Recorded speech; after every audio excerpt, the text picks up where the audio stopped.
Dans cette séance, on va corriger l'exercice 1 de la série 3 TD électronique analogique 2020-2021 SMP5. On considère l'amplificateur de la figure 1 que vous avez ici.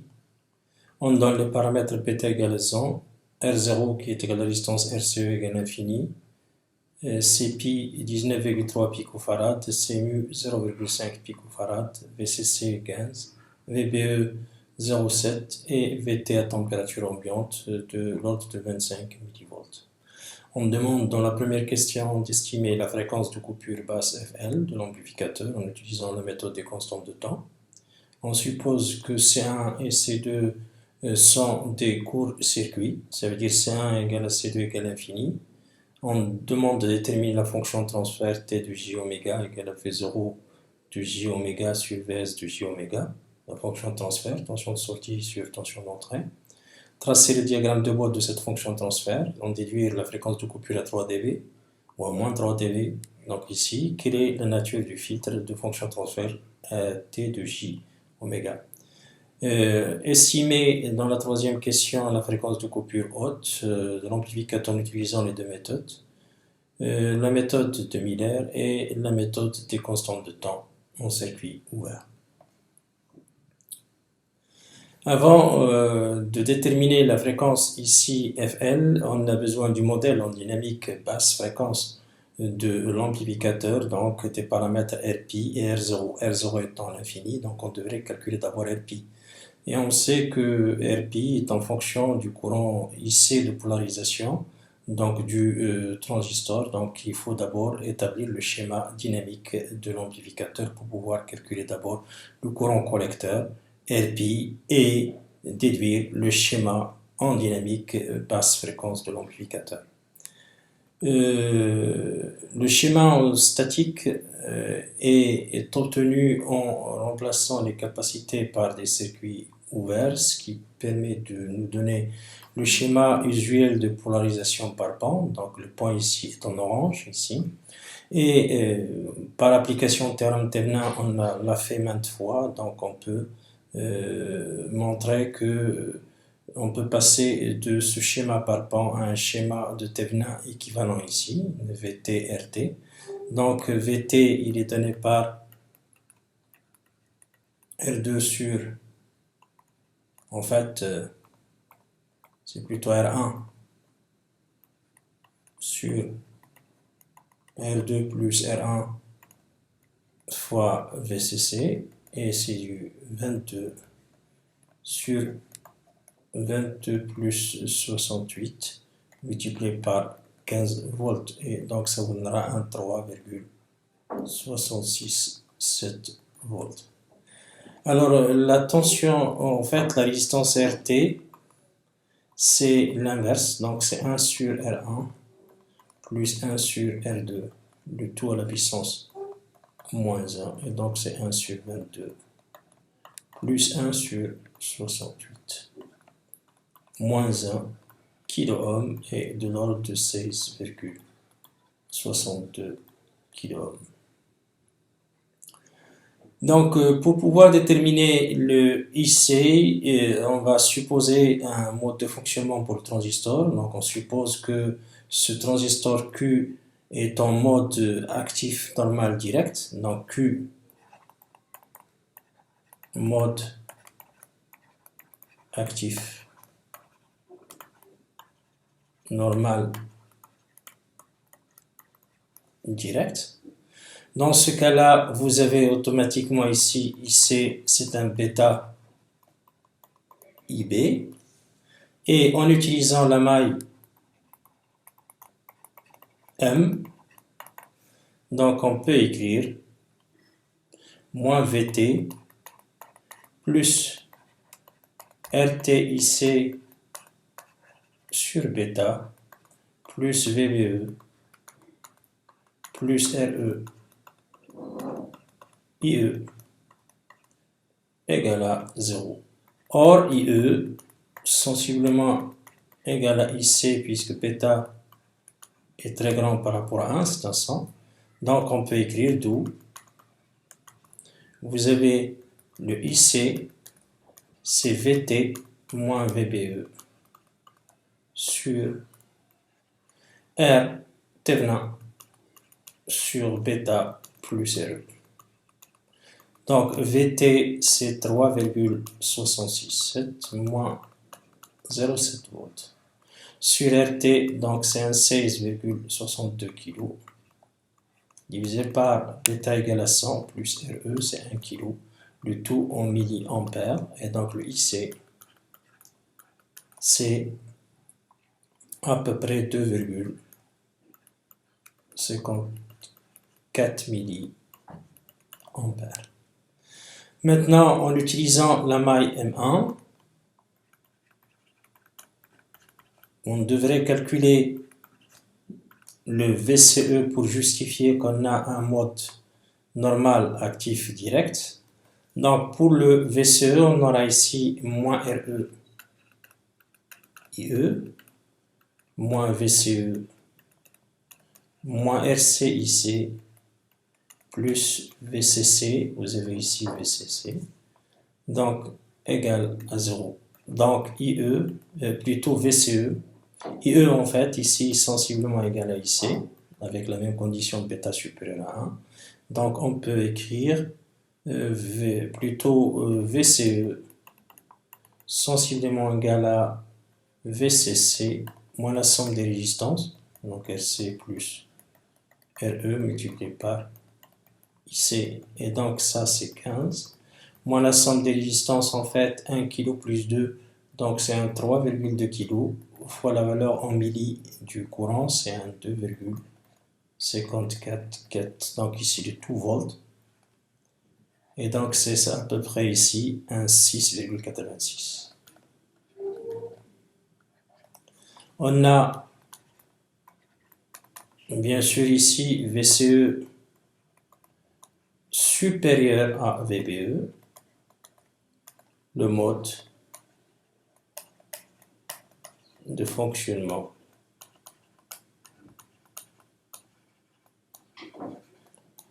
est actif direct.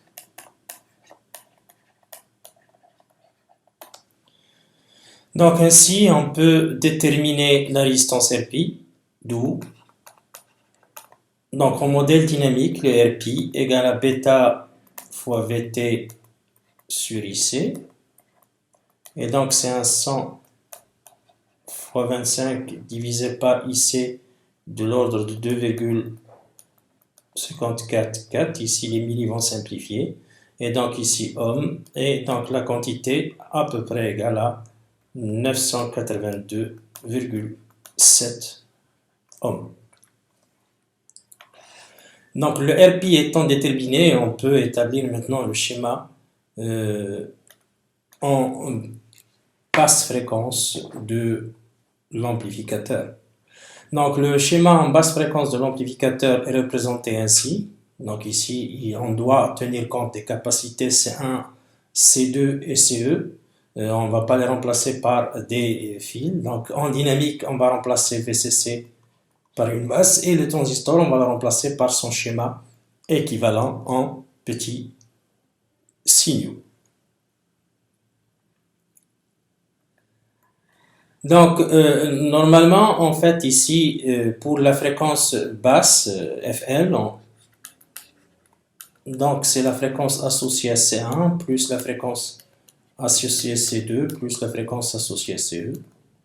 Donc avec la fréquence associée à C1, c'est 1 sur 2pi RT1 multiplié par C1. La fréquence associée à C2, c'est 1 sur 2pi RT2 fois C2. Et la fréquence associée à la capacité CE, c'est 1 sur 2pi RTE fois CE. Alors notez que la résistance RT1, c'est la résistance vue par la capacité C1 lorsque les deux autres capacités sont des courts-circuits. RT2, c'est la résistance vue par C2 lorsque les deux autres capacités sont des courts-circuits.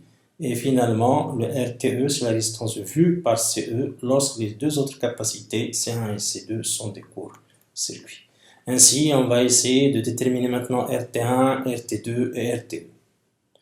Pour la détermination de RT1 que vous avez ici, on remplace la capacité C2 que vous avez ici par un fil et la capacité CE par un fil, ce qui fait que le fil est en parallèle avec la résistance RE va être automatiquement éliminée. Et on remplace le transistor que vous voyez là par son schéma équivalent petits signaux. Donc on obtient le schéma suivant. Et la résistance R, bien sûr, Thévenin 1 n'est rien d'autre que E0 sur I0. Le schéma se ramène à celui-ci. Vous aurez ici moins plus E0. La résistance RT qui est en parallèle avec RP. Et de ce côté-là, vous avez le RS et le courant I0. Donc, il est clair ici que E0 sur I0, qui est la résistance RT1, c'est exactement RT qui est en parallèle avec RP,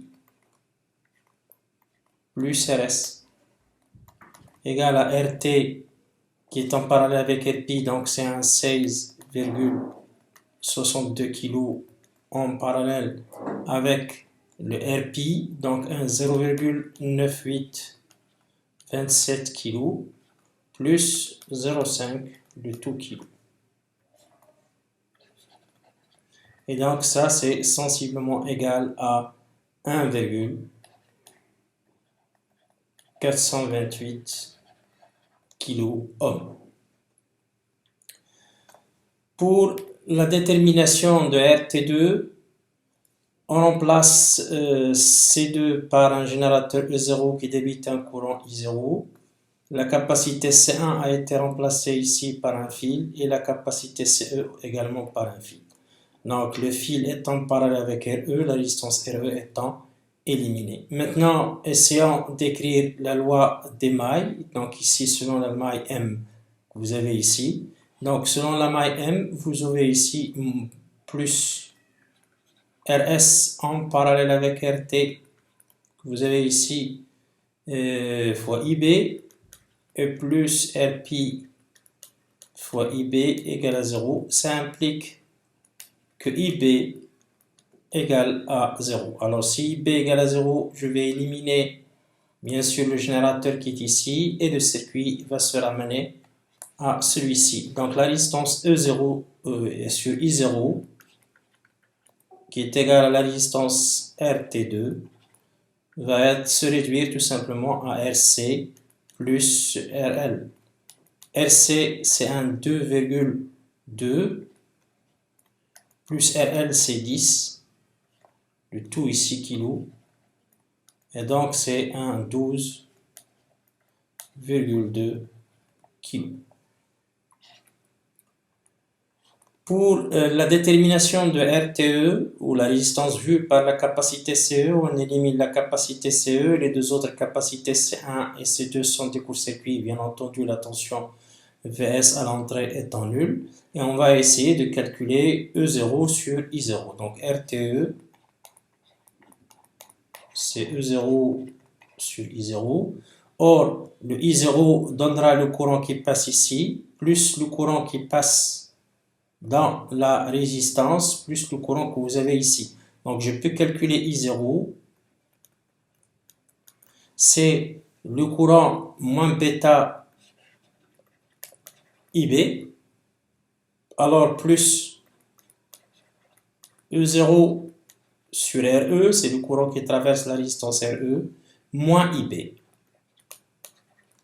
Or, on peut calculer IB puisque le potentiel que vous avez là, c'est E0. Donc, et les deux résistances ici sont en série, le RP qui est en série avec RS en parallèle avec RT. Donc, on peut écrire que le IB, c'est moins E0 sur la mise en série de RP plus RS en parallèle avec le RT. Donc, puisque bêta étant grand par rapport à 1, donc à partir de là, je peux dire que I0 est sensiblement égal à bêta sur RP plus RS en parallèle avec RT. alors plus E0 sur RE. Donc ici, on peut fois le E0. Donc, on peut à partir de là définir la résistance RTE comme étant le rapport I0 sur E0 à la puissance moins 1. Et donc, c'est 1 sur RE plus 1 sur RP plus RS en parallèle avec le RT, le tout à la puissance moins 1. Et donc, ça, c'est 1 sur RE, donc c'est 1 sur 1 kg, plus 1 sur RP, donc 0,9827. Alors, plus RS, c'est 0,5 kg en parallèle avec le RT, donc c'est du 16,62. Et le tout à la puissance moins 1 kg. Alors, si on calcule le RTE est de l'ordre de 14, cette fois-ci, 47 ohms. Maintenant, on a FC1 égale à 1 sur 2pi multiplié par 1,428 kg multiplié par 0,1 micro et à peu près ici 1,11 kHz. Pour FC2, c'est 1 sur 2pi multiplié par 12,2 kg fois 0,1 micro pour la capacité C2 et ça c'est de l'ordre de 130 Hz. Et pour FCE, c'est de l'ordre de 1 sur 2pi multiplié par 14,47 ohms fois 10 micros, c'est de l'ordre de 1,01 kHz. Notons que ici, la fréquence basse, c'est de l'ordre de FC1 plus FC2 plus FCE est sensiblement égal à 2,25 kHz. Maintenant, pour pouvoir établir le schéma en basse fréquence dans le cas où C1 et C2 sont supposés des courts-circuits, donc ici, on remplace les capacités C1 et C2 par des courts-circuits, CE n'étant pas court-circuité, et le schéma équivalent dans le domaine fréquentiel, donc VS remplacé dans le domaine fréquentiel par VS de J oméga. La même chose pour la tension de sortie, c'est V0 de J oméga. La résistance reste inchangée, mais la capacité ici a été transformée à son impédance équivalente 1 sur CE J oméga dans le domaine complexe. Donc, pour établir le schéma petits signaux en basse fréquence, lorsqu'on prend C1 et C2 supposés des courts-circuits, on remplace dans ce cas-là VCC par une masse et le transistor par son schéma équivalent hybride. Ainsi, on obtient, après avoir en fait remplacé le transistor par son schéma pi équivalent, la capacité par son impédance équivalente, donc on aura le schéma petit signaux qui nous permet bien sûr de déterminer la fonction de transfert tension de sortie sur tension d'entrée. Notez qu'on peut appliquer le théorème de Thevenin pour transformer la partie RS-RTVS en un générateur type Thevenin VT' et RST-RT' sous la forme suivante, comme vous constatez ici. Donc le RT', c'est la mise en parallèle de RS et de RT. Et ça vous donne à peu près 485,4 ohms. Et VT', c'est RT pardon, sur RS plus RT multiplié par EVS, de J oméga bien sûr. Alors là, en utilisant la maille M que vous avez ici, on obtient moins VT' plus RT' plus RP, le tout fois IB, plus bêta plus 1, parce qu'il y a le IB qui passe ici, et le bêta plus 1, bêta IB qui va passer, donc on a bêta plus 1, multiplié par Z, égale à 0. Avec Z, c'est l'impédance qui représente la mise en parallèle de RE et de 1 sur CJ oméga. Désignons par Y l'admittance 1 sur ZE, ou bien 1 sur Z, c'est 1 sur RE plus 1 sur C plus CJ oméga plus CEJ oméga. Alors, à partir de là, je peux dire tout simplement que IB, c'est VT' multiplié par sur Z facteur de bêta, ici, plus RT' plus RP, donc ici, et parce que bêta ici est très grande par rapport à l'unité. Donc là, on peut l'écrire également sous la forme VT' fois Y sur bêta plus Y facteur de RT' plus RP, et ça va être un RT sur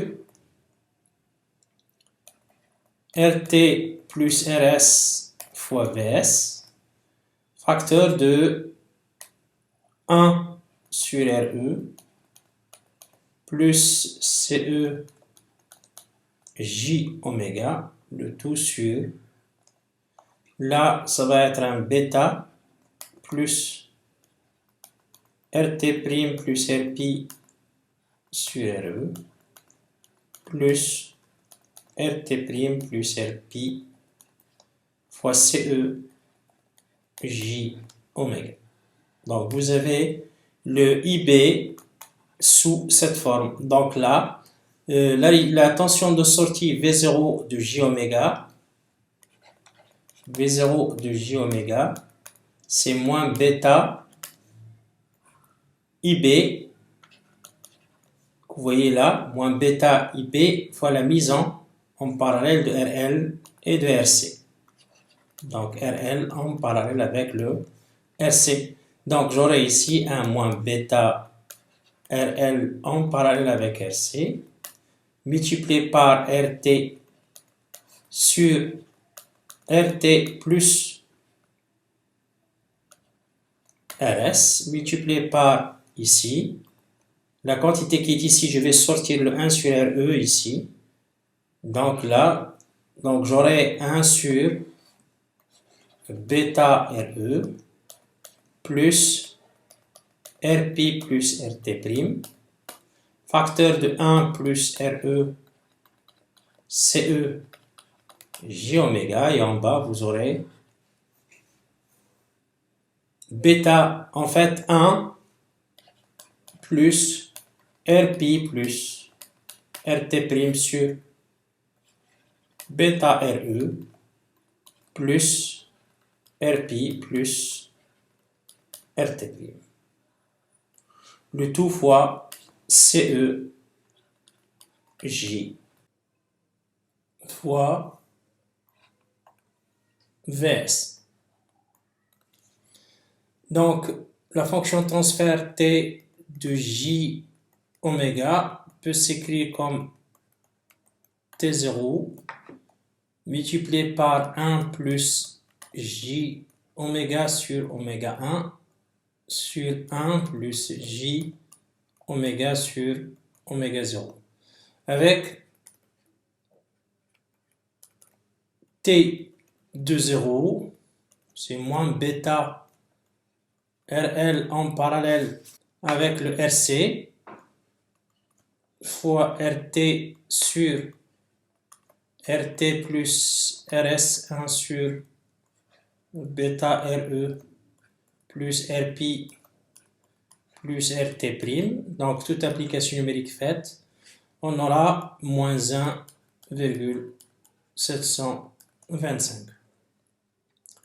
Le oméga 1, c'est 1 sur la constante de temps RE, CE. Et donc ça, c'est sensiblement égal à 100 radians par seconde. Oméga 0, c'est 1 sur la constante de temps, en fait, c'est R pi, plus ici RT', le tout fois CE sur bêta RE plus RP plus RT', le tout à la puissance moins 1. Donc ça sensiblement égal à 2911,5 radians par seconde. Maintenant, on peut maintenant calculer le module, en fait, T en décibels. Je peux le mettre égal à T de 0 en décibels, plus le module de T1 en décibels, plus le module de T2 en décibels. Bien entendu, T1, c'est 1 plus J oméga sur oméga 1, et T2, c'est 1 sur 1 plus J oméga sur oméga 0. Quand on a une fonction de transfert, par exemple ici T1 égale à 1 plus J oméga sur oméga 1, donc quand je vais tracer la caractéristique asymptotique, j'utilise ici un log à base 10 d'oméga, et donc là c'est le module de T1, d'après ce qu'on a fait dans le cours, je peux représenter le diagramme asymptotique comme ça. Donc ça va jusqu'à oméga 1, et il y a ici une augmentation de 20 dB par décade. Maintenant, pour le T2, donc c'est 1 sur 1 plus J oméga sur oméga 0 qui est une fonction de transfert d'un filtre passe-bas. Donc ici, d'après ce qu'on avait fait dans les notes de cours ou dans le cours, vous avez ici log à base 10 d'oméga. Et c'est l'inverse de celle-ci. Donc ici, vous aurez donc ici un oméga 0 et avec une décroissance de moins 20 dB par décade. Maintenant, pour sommer le T1 et le T2, c'est ce qu'on a ici. Donc la partie verte, ça représente le module de T1 en décibels avec une augmentation de 20 dB par décade. La partie orange, c'est le filtre passe-bas de pulsation de coupure oméga 0 et une décroissance de moins 20 dB par décade. Et bien sûr, en sommant T1 et T2, vous avez dans l'intervalle oméga 1 inférieur à oméga 1, l'orange plus le vert, c'est exactement 0. Donc c'est ce qui est représenté en pointillé ici en rose. Et entre oméga 1 et oméga 0, l'orange il est nul, et la partie verte plus 0 restera exactement la partie verte. Donc vous aurez ici la caractéristique en pointillé qui représente la somme sur l'intervalle oméga 1 et oméga 0. Et finalement, quand on dépasse le oméga 0 ici, vous avez une augmentation de 20 décibels, et ici vous avez une décroissance de moins 20 décibels par décade. Si vous faites la somme, vous avez une pente de 0, ça veut dire une constante. Ceci, à cette courbe que vous avez ici en rose, il faut ajouter une constante K en décibels, qui représente en fait le K en décibels ici. C'est exactement le T0 en décibels. Alors, ça fera tout simplement une translation de la courbe en rose vers le haut pour commencer à partir de K décibels. On obtient ainsi le tracé asymptotique ici en vert, que vous avez ici, c'est la sommation globale, c'est K plus module de T1 en décibels plus module de T2 en décibels. Et la partie que vous avez ici en orange, il représente le tracé réel. Donc à ce niveau-là, vous avez le passage de là à là, vous avez 3 décibels.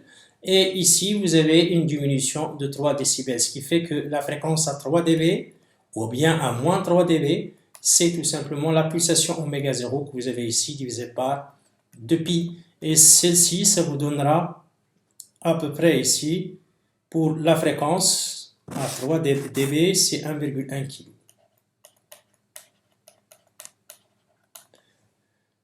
Maintenant, on va passer au schéma en haute fréquence de l'amplificateur. Donc, le schéma en haute fréquence de l'amplificateur est obtenu en remplaçant les capacités de couplage et de découplage, ça veut dire C1, C2 et CE par des fils. Et le transistor que j'ai mis en orange ici va être remplacé par son schéma équivalent haute fréquence. Ainsi, on obtient, bien sûr, VCC est représenté par une masse. Donc, on obtient ici, la partie verte représente le transistor AE, fait plutôt le transistor en haute fréquence. Et vous avez noté que vous avez là l'émetteur qui est commun, donc c'est un amplificateur émetteur commun puisque vous avez déjà la résistance RE est en parallèle avec un fil et l'émetteur se trouve lié directement à la masse. Donc vous avez à ce niveau-là l'émetteur. Alors Cpi et Cmu représentent les capacités parasites haute fréquence du transistor bipolaire. Notez que on peut appliquer le théorème de Miller, donc ici, pour pouvoir scinder la capacité Cmu qui fait le pont entre le point qui est là et le point qui est à la sortie en deux capacités, une capacité à l'entrée qu'on appelle capacité Miller et une capacité à la sortie. La capacité Miller est définie par 1 moins AV fois Cmu et la capacité à la sortie c'est 1 moins 1 sur AV fois Cmu. Notez que ici le système est d'ordre 2 quand on tient compte de la capacité de sortie, mais lorsqu'IMU est une composante négligeable devant GMVP, le système se réduit à un système d'ordre 1 et on a AV, CV 0 sur Vpi égale à moins Gm RC en parallèle avec RL fois Vpi sur Vpi.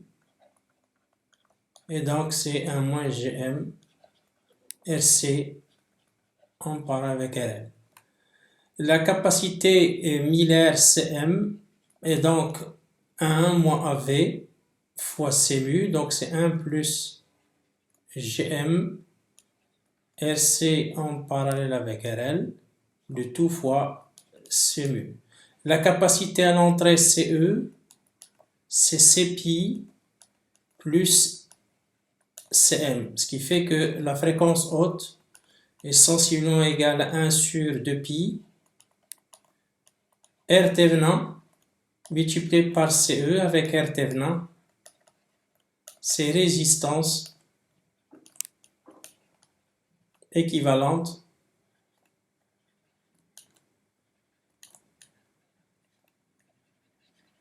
vue par la capacité d'entrée.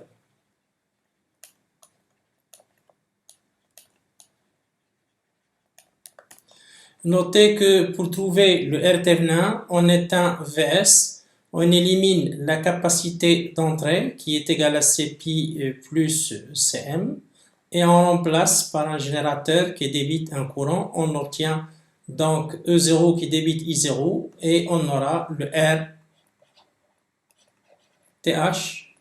C'est tout simplement la mise en parallèle, c'est E0 sur I0 et c'est la mise en parallèle de RS en parallèle avec RT, le tout en parallèle avec le RP, et RS c'est 0,5 kg en parallèle avec RT de 16,62 kg et en parallèle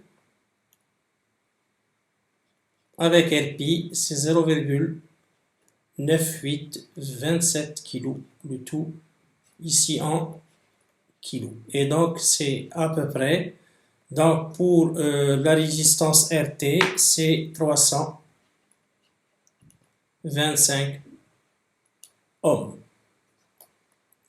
La fréquence FH, si on remplace, donc c'est à peu près 4,39 mégas si on remplace le RT et CE par leur valeur. Maintenant, on va essayer de déterminer la fréquence haute en utilisant la méthode des constantes de temps. Notez que cette fréquence haute avec la méthode des constantes de temps, donc méthode constante de temps,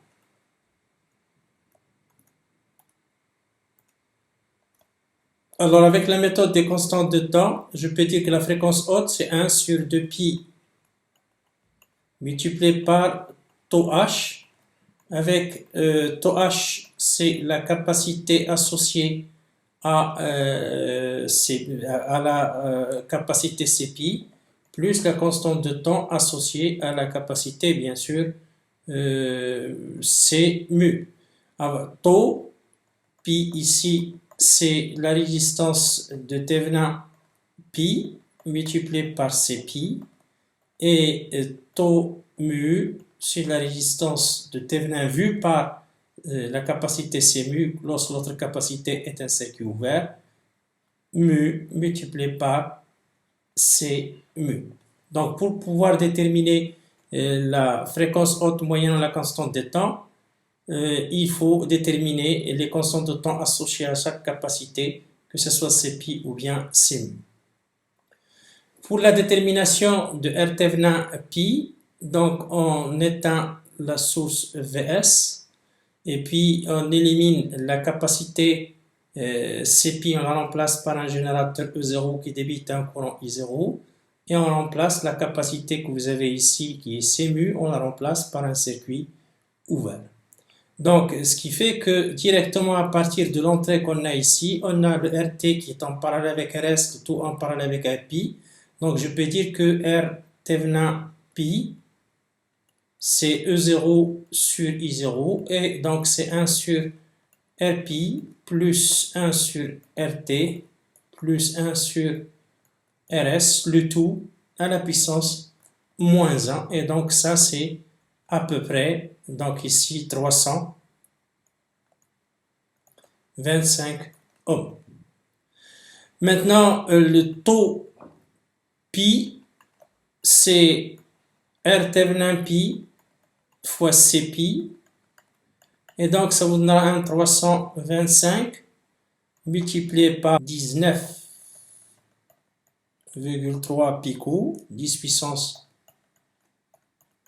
moins 12. Donc, ici, secondes. Et donc, ça, c'est à peu près 2,27 nanosecondes.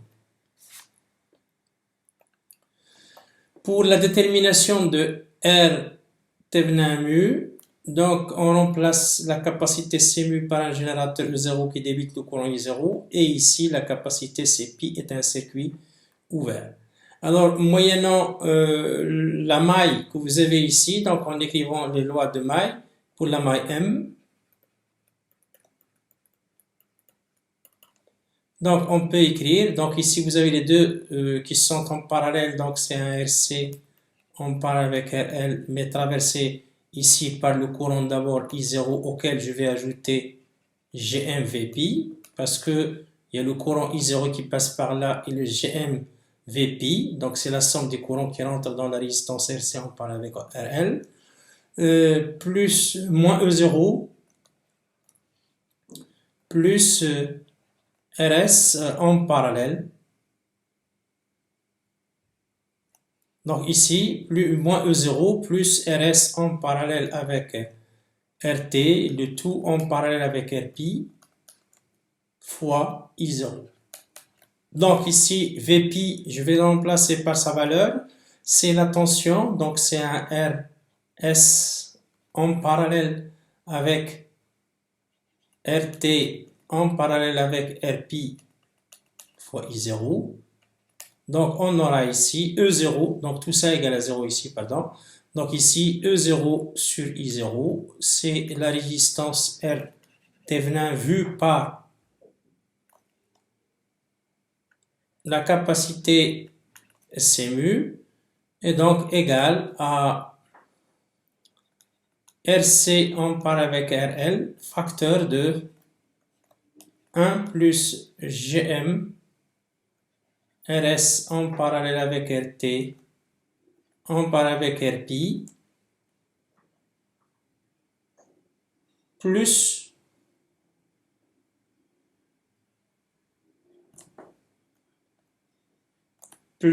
ici R S en parallèle avec RT en parallèle avec le RP. Et donc on peut le mettre sous la forme ici RS en parallèle avec RT en parallèle avec RP.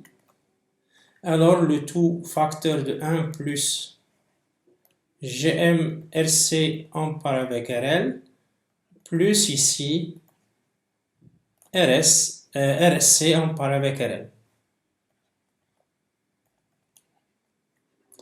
Notez que cette quantité-là représente la résistance Thévenin qu'on avait déjà déterminée par l'application du théorème de Miller, et la résistance qui est ici représente la résistance vue par la capacité de sortie C mu quand on applique le théorème de Miller.